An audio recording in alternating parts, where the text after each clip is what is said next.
Yeah, it's on. Hey guys.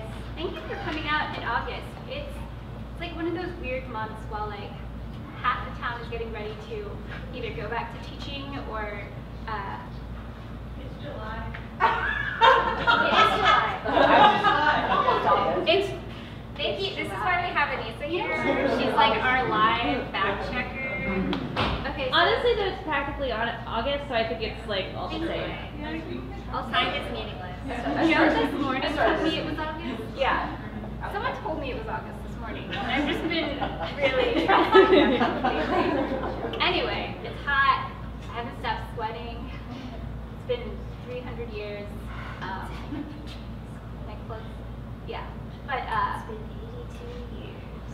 But like half of you I know are definitely instructors or students, and life is crazy, and then everyone moves in the summer.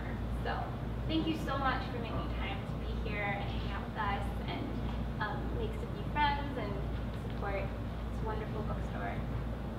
Yeah, and if you were here for our birthday last week, I was meeting this.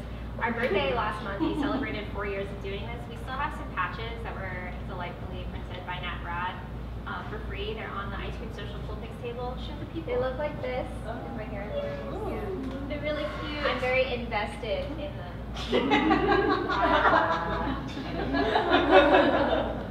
Let that breathe. And because none of us know how to sew, like you can pin on it. Yeah. So. Super. Yeah. That's a good idea. Oh, I just heard that. So, also, I cannot hear. I'm going to the doctor about that on Monday. But yeah, so delayed hearing. That's good. Super cool. So before we start our open mic, if this is your first time at Ice Cream Social, we do this every month on the fourth Friday. It's our, like our feminist reading series where we feature women and non-binary writers. We do the open mic first, and then we do our featured readers, and then we have free ice cream. Yeah, what's not to love? So should we just get into it? Yeah, let's do it. Joining us for the first time tonight is Alisha. Please welcome Alisha. Thank you. My name is Alisha Roff, and this poem is about me loving the wrong side of the road. I adore the wrong side of the road. It's the way I live my life, and I love buzzards. So I mentioned buzzards in the poem because that's a freak show of the animal kingdom, and so am I. So the name of the poem is The Wrong Side of the Road. Your words haunt me. They follow me through the day like gawking strangers, mumblings that draw me ego first into a widow's web, eyeball to eyeball with voracious shame, writhing to be free and unconscious and untouchable. Is this all that I am, a hollow dress and a Revlon smile, face to face with averted glances, reaching out to pocketed hands? Am I the thought unthought, a distracted rumbling, an itch to scratch, bound and gagged by a catatonic knot at the red light? Am I this? A paper doll in Gucci heels? I slip free from the worn trickle that leads me to the next and the next, to pause by the high grass dewy beside the racing asphalt, buzzards 12 or 20 preparing the table scattered by casts, guardians of rotting flesh, a blip, a blemish to blind eyes. I pause to relish greatness in an effortless flight and a diligent commitment to doing the dirty work. I mingle among hunched strangers.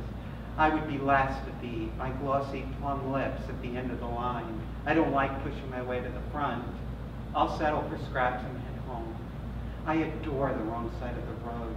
My irritable longings race the words that never come. Now I am the blip, the blemish, lipstick beak brimming with carry-on. I am the inconvenience who does the dirty work. I am awed by the new silence. I settle into pink chiffon and lace. My heels click when I walk. Perfect in my power, I bury your judgment and refuse to go home.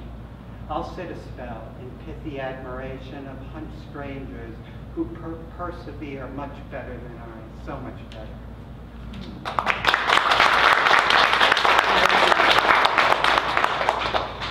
Any time to read one more?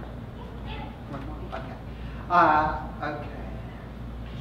I know I have to read So this is called The Moon is My Poetry, and the moon is such an important part of my life. It leads me through the darkness. It's always been there for me when I get lost in the woods because I hike. But I need to see the moon every day, okay? So, the moon is my poetry. In the fading light of a crimson sunset, I'm stolen by the call of ancient lips. I am drawn into waking consciousness. I am led far from city streets that promise me everything and deliver nothing, ransomed by the sweet whisperings of a summer night, down narrow trails by the light of a blood-red moon. I disappear like the setting sun as a tear in a moment or a flash of rage. I am in sacred communion with a truth I don't understand, safe among bestial strangers who are more concerned about the distant thunder than my restless feet. I am turned by a chilly breeze that rolls a shiver across my flesh. In utter defiance to the offering, I am filled with a knowing that is not mine. Waist high in the murky, stagnant water of a bog at midnight, solitary and bare to my bones, I am surrendered to moonlight. The moon is my lover. Her promises are eternal and unyielding. Her passion is wise. She is patient with my resistance, my distracted wanderings into darkness. The moon is my poetry. She is my verse, my rhythm, my soul's tethered to the infinite. Regretfully, I will never touch my haunting lover. I will never hold her in my longing arms. But she will touch me. She will hold me in hers. The moon is my poetry. She will always lead me home.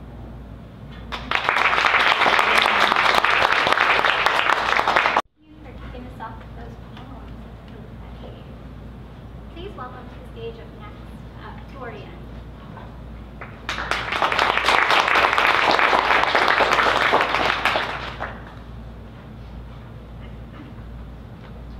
This is called Ruins.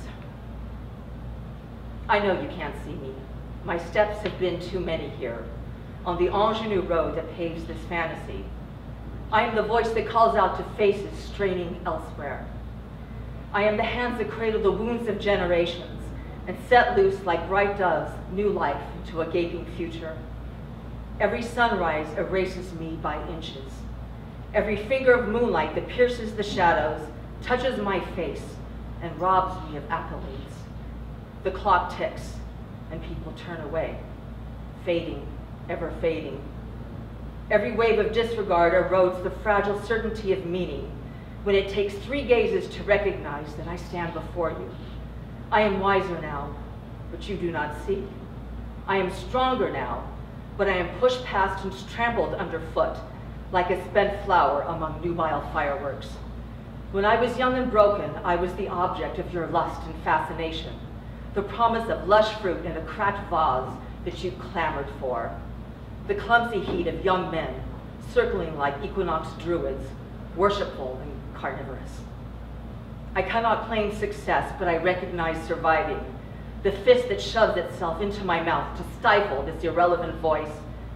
You wanted these lips once. Though I never saw it, God, I miss being beautiful. Mother Sledgehammer was relentless. The preternatural ruin among the smooth goddesses who do not yet fully know their own power. Young sisters, push forward where I could not yet tread, but do not forget me. Stand on my pieces that tessellate at your perfect feet. I am your invisible steps. Let me come with you into the horizon that you paint with flame feminine. Let the combustion you roar into existence ignite a way for me too. This relic knows now how to play with fire. Super powerful. Up next, our next reader needs barely an introduction. It's our resident playwright and also tells us what month it is, Aneesa.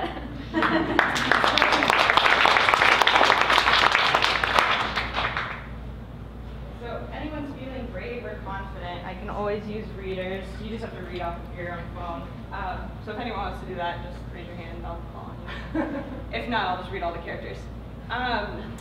So quickly, okay, so I write, for anyone who hasn't heard, I take song lyrics and turn them into scenes in like playwriting scenes, and they usually have nothing to do with each other. However, I have a small group of them that have to do with Pierre, who's a dystopian dimension jumper, and so he has a new scene on the site. But today I'm going to read Ring of Fire, inspired by the Johnny Cash lyrics. So, How many people do you need? 3. Yeah. Okay, so lyricslines.com, and then the first one should show up as Ring of Fire, like a porch swing. There's 2 no lines? 2 lines. Oh, there it is. No beat. Would you like to be grandpa? Yes.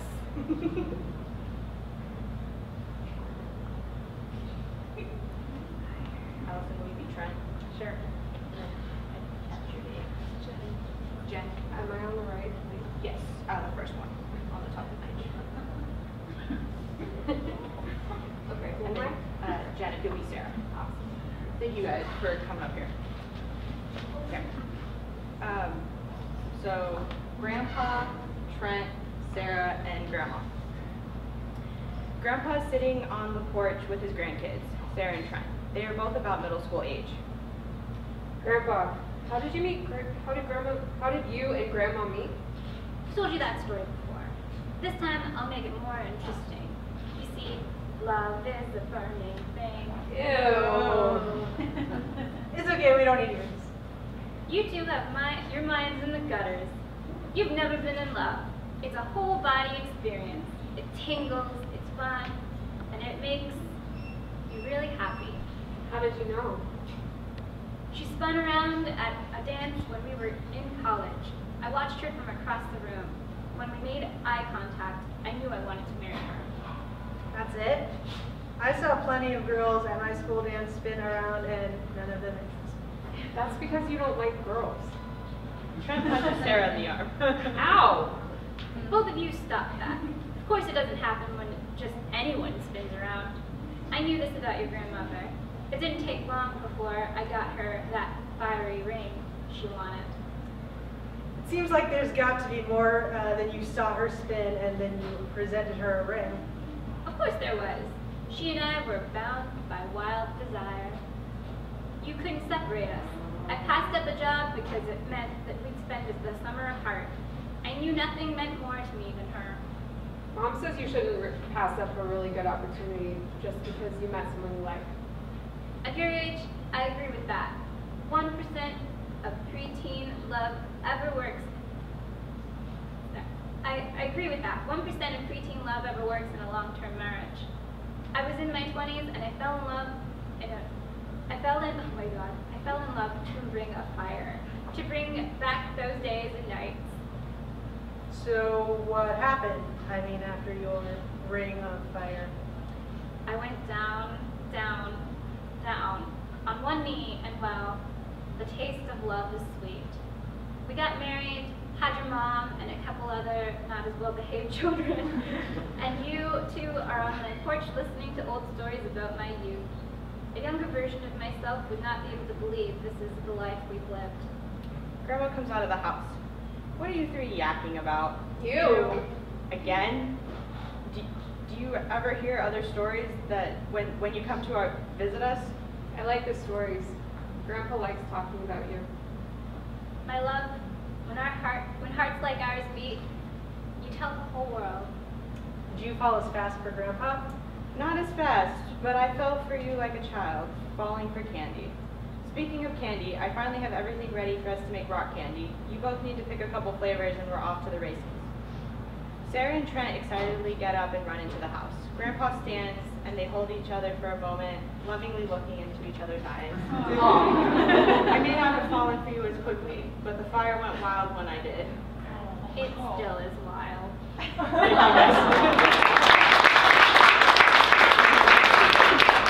Plays up on the stage, so get your playwrights in this house, y'all. Thank you, Aneesa. Up next, I'd like to introduce Jennifer Parkhill.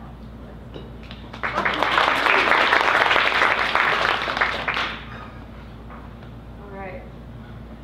This is called Teeth. Somehow, I take in air, unseen unseeable something filling insides. Breath, why do we need you? What do the plants need? Something I forgot from biology class. A 13-year-old face down, a chipped desk, chair attached, puddled drool, a place to rest. My bed, a different place. Sheets for sealing secrets. Anatomy I didn't know I owned. Fuzzy bodies, a TV VCR combo. I wanted to know what touch made. My ass groped in the hallway, pushing past lockers, eyes fixed on shoes. I didn't even dream you then. Chlorophyll, is that what plants need? The sweetness of female sleeping beside me, intimacy like a mist I couldn't get my hands around. Tender kisses, gentle practice for the chapped mouths of boys with Cheetos in their teeth. 8th grade, a hotel room. 16 girls with curlers in their hair, dutifully fluffing pom-poms on the floor, but no one cared if we won. We left glitter-coated kisses on the window overlooking SeaWorld, mouths puckered for someone we didn't know yet. We thought we were funny running naked through the halls, tripping over discarded room service, little fingers pressing the button for the elevator, ding, doors opening to a man in a suit, bewildered by a huddle of pinky flesh, brand new tits and untouched ass. We shrieked but felt no shame. We didn't know what shame was yet. Freedom in lightweight frames. We lay 3 to a bed listening to TLC repeat on the boombox. What was sleep? Wanting to touch those lips again. Something in my hips whispering, one day, one day, one day, you. One day I fall so hard I crack my head and flowers fly out and start melting in air. The craziest thing, a thing that can't be believed with eyes, love that knocks your teeth out. A 17-year-old on a scooter, crushed like fire, looked and saw my life. April, a spring, spools of film spilling out of our ribs, our thighs, fear that blinds. I lost my step, lost myself, you, trying to make a life that meant I could keep. Most times I can't remember if I'm real. Are you? Easy, easy, easy, sliding into the bedroom with the red light, trying to forget. I left my shame outside this time. My mind a misfire, like somehow, somewhere in New York, some slip of metaphysics, you were feeling the pleasure I was giving her. Squint and pretend, but she isn't. No one is. I threw some pennies in a fountain and wished for your bliss. I meant my wishes. Bugs flying around, leaves swinging in the breeze, and thought, maybe I would like to be a tree, rooted in earth beside another. No, it's in the choosing to stay, drought and downpour, that makes all the difference. I cut my arms off to be able to fall in our bed. Then I'd have nothing to hold you with. And this is just the riddle.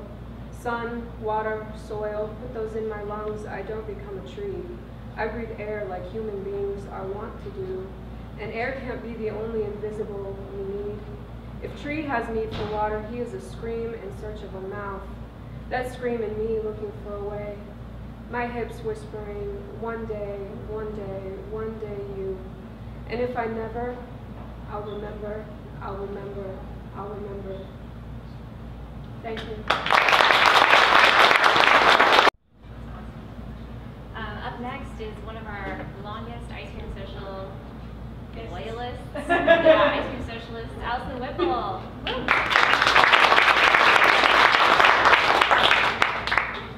I wrote all of one haiku since I was last year. I did get a lot of ideas. I was traveling and I got a lot of ideas for a memoir called Times I Thought I Was Going to Die and Then Didn't. Because I spent a lot of the past month over 10,000 feet, which then I can't breathe and I think I'm dying all the time. But I have not sat down to write that yet. So here are 2 vintage haiku and then the 1 new haiku. I'll read each one twice in the style of haiku. Clean dishes, dirty dishes, clean dishes, dirty dishes, clean dishes. I don't have a dishwasher because I don't live in the 21st century. Clean dishes, dirty dishes, clean dishes, dirty dishes, clean dishes. In my wine glass, not waving but drowning, a housefly. In my wine glass, not waving but drowning, a housefly. Pulling sticker burrs from pant legs one by one by one by one. Pulling sticker burrs from pant legs one by one by one by one.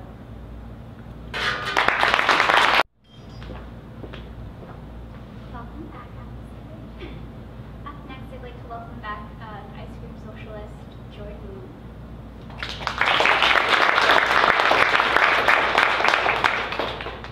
It's been a while since I've been on, so I'm so excited. All of y'all's readers were lovely so far.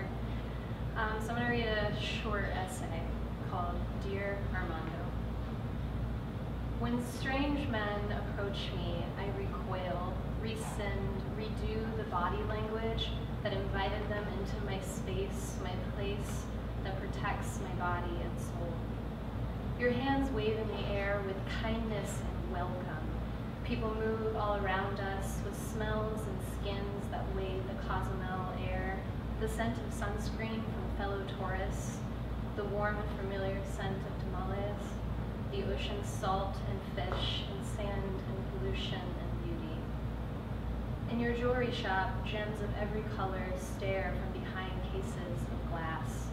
Emerald, purple, sapphire, gold, and the most beautiful, a sea glass blue, which I imagine tastes like candy and salt and tomorrow. I can't afford diamonds, I tell you, making sure that you didn't mistake my politeness, my easy-to-grabness, my stiff friendliness as an expectation. Expectations have endings and apocalypses, anger and assaults. Expectations sit on the tongues of men like women sit on the edges of cliffs. Have a shot of tequila, you tell me, pouring the pale gold liquid into a small cup. And I do, because I love tequila, and I've warmed to your welcome, and because I don't want to be known. Outside, I hear the sounds of Cozumel, the land of swallows, and wonder where the birds are now. Seashells attached on strings clink together with a disruptive sound that comforts me. People speak in languages, Spanish and English and German, and ones that I cannot identify but think of how beautiful the music is. Have this charm for free, you tell me, placing a silver starfish in my hands. Have another shot, you tell me.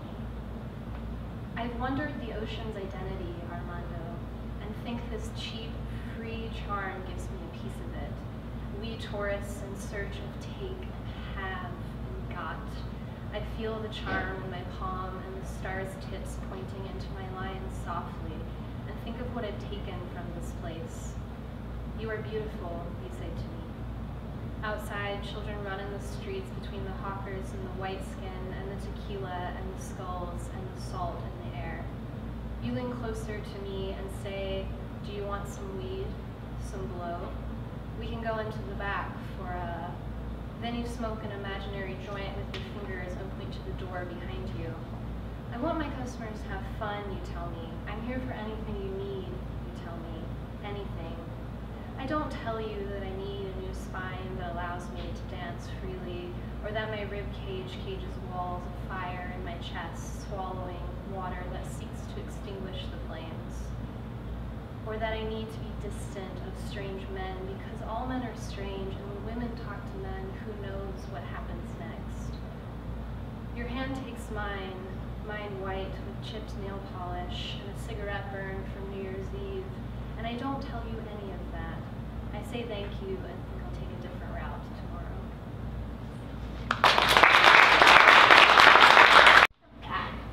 Awesome. Also your dress. So good. We are also going to be welcoming back our next open micer, who is also a featured reader in the past, Sarah Beach.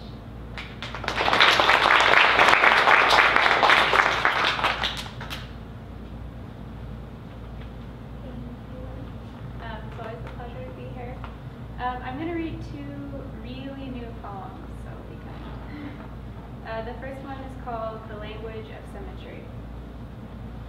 My structure displeases because of its lack of harmony, its unfitness. Free to count.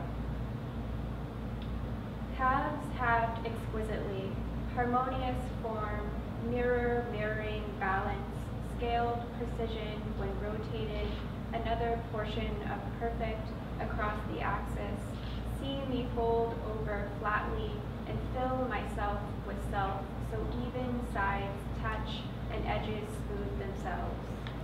Place me on the table and pour liquid into me. See how still I fell. Exemplary geometry, isotropic existence. Sleep and dream of monarch wings. Outline in chalk atop the 2-lane road. Antenna curved, away from antenna curve. Find me there, splayed.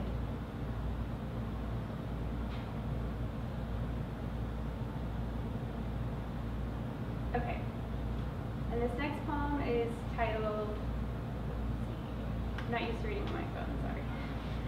Ode to Scars.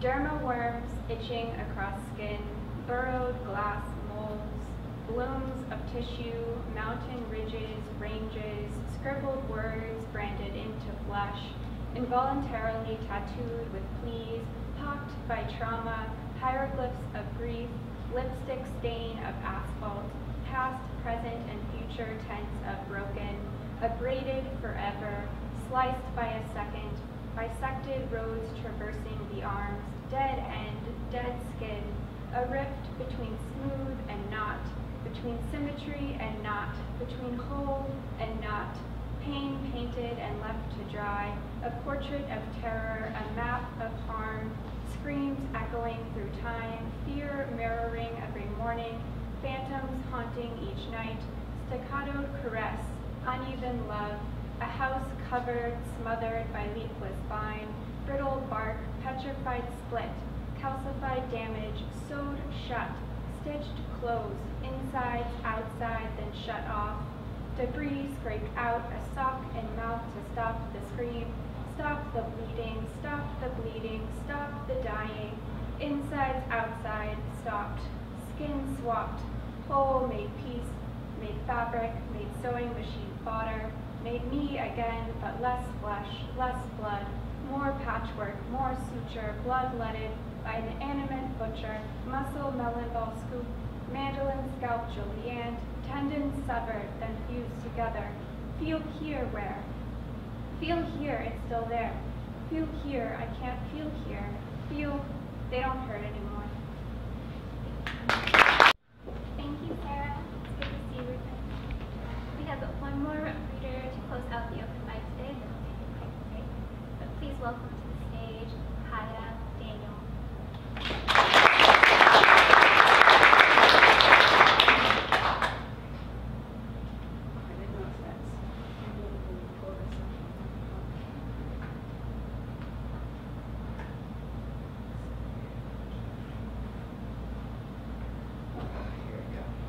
This poem is called Alone. There will be times where you will be irrevocably alone. Do not fear, it's a blessing in disguise. What appears to be a wolf is merely a sheep. And I know the despair of loneliness, the fear of missing out, the boredom, the empty space, the choices and decisions you now must make are on your own. What to do when you're alone? It can feel suffocating.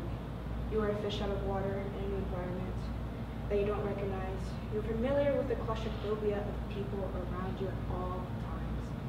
The crowd, the busy, the air of going, and to find yourself alone is absence. Absence of the noise, absence of the pressure, absence of what you believe was fulfillment and excitement, and the empty feels like it can swallow you whole. I know loneliness well. But there's a difference in being lonely and alone. Alone, you can finally take a deep breath, settle in the comfort of your home, or the coffee shop you like. Alone, you can eat however you like, lounge around in your underwear, read the book collecting dust on your bookshelf, draw, write, watch the guilty pleasure shows you're too afraid to let anyone know about without stares or judgment. To be alone is to be free. Alone in your world, to create, express, to try new things, and absorb life around you, unfiltered and invisible to the world around you. You can be whoever you want to be. You can learn the nooks and crannies of whoever you might be, and when you're ready, after a mental break, your friends and family are still there. And if not, there are so many people in the world to share everything you discover. Thank you.